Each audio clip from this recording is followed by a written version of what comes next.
In this lecture, we will talk about the basics of for loop and while loop. So let's get started. Before diving into the basics of for loop and while loop, let's first try to understand the importance of loops. Why loops are required. Suppose I'm a boss of a multinational company who wants to send this notice to all the employees that our office will be closed on Sunday, September 5. So enjoy your holiday. Now, in my office, there are 1,000 employees. And if I want to send this notice to all the employees, then this will be a very tedious task if I send it manually. Instead, if I write a program like this, which will automatically send this notice to all the 1,000 employees, then this would be better than sending this particular notice manually. Even though if we want to send this notice through Gmail, then also we have to do a lot of work. But if we write a program that will automatically send this particular notice to all the 1,000 employees, then that would be much better. We can do this with the help of loops. Here I'm writing a while loop which will send this particular notice to all the 1,000 employees very easily. Of course, we need to replace this line send the above notice with the actual code which will actually send this notice to all the employees in their respective IDs. But here we don't need to bother about this. We just need to understand why loops are so important to us. It's not very difficult to understand the importance of loops. Loops are quite valuable. Because we the human beings are not very good in repeating the same task again and again, but computers are good at it. And we know we need to repeat the same thing many number of times. Therefore, loops are very much required. Now let's try to understand what is while loop, what is the syntax of while loop, and how it actually works.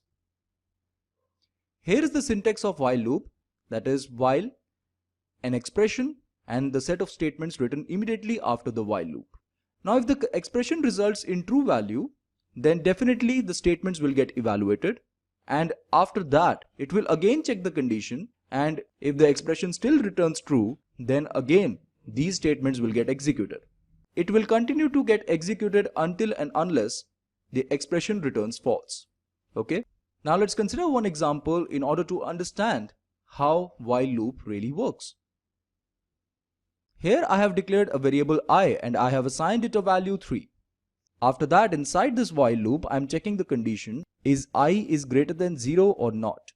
Here as we know I is 3, right? As 3 greater than 0 is true, right? Therefore, we will go inside this while loop and print the value 3 on the console window, right? After that, we decrement the value of I, so the value of I now becomes 2, right? And after decrementing the value of I, we again check the condition. That is I is greater than 0 or not. Right now the value of I is 2. Therefore I is replaced with 2. Is 2 greater than 0? Yes, true. After the condition is satisfied, now we go inside and simply print the value 2 on the console window, right? After printing the value 2, it simply decrements the value, which makes it 1. Now we again check the condition. Is 1 greater than 0 or not? As 1 is greater than 0, which is true, therefore we simply print the value 1 onto the console window. After printing the value 1, we again decrement the value of I, which makes I 0. Now again we check the condition. Is 0 greater than 0 or not? 0 is not greater than 0, right? That means it results in false value. If the condition returns false, then we get outside of this loop. So the final output is 3, 2 and 1. Okay? Now let's try to understand how for loop works. First of all, let's consider the syntax of for loop. Here inside the parenthesis, we have initialization step, condition step, and then increment decrement step. After that, we have some set of statements. Now let's see one example.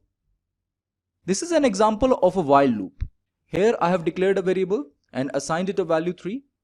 After assigning the value 3, I check the condition, that is I greater than 0 or not. After that, we simply print the value of I and decrement the value of I. We can rewrite this whole program like this. For I equals to 3, I greater than 0, I minus minus, print I. They both are one and the same. There is no difference between this program and this program. If you really want to understand how for loop works, you first have to understand how while loop works. This is the prerequisite. Now, as we can clearly see, the first step in while loop is initialization step. Here also the first step is initialization. I is initialized with the value 3. After initialization, the condition is checked. That is I greater than 0 or not? If this condition is satisfied, then the next step is printing the value of I. Here also, after condition checking, the value of I is printed. Please remember, here after checking the condition, we are not decrementing the value of I. After checking the condition, if the condition is satisfied, then we are going to print this value of I, as in the case of while loop. After printing the value of I, we simply decrement the value of I. Here also we did the same. After printing the value of I, we decrement the value of I. And after decrementing the value of I, we again check the condition. Is condition really satisfied or not? Here also, after decrementing the value of I, we check the condition. Is I greater than 0 or not?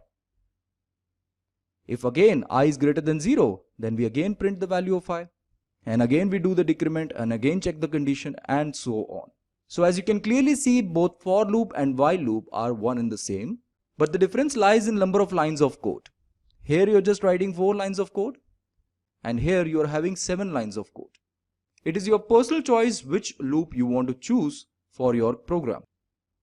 Okay friends, this is it for now. Thank you for watching this lecture.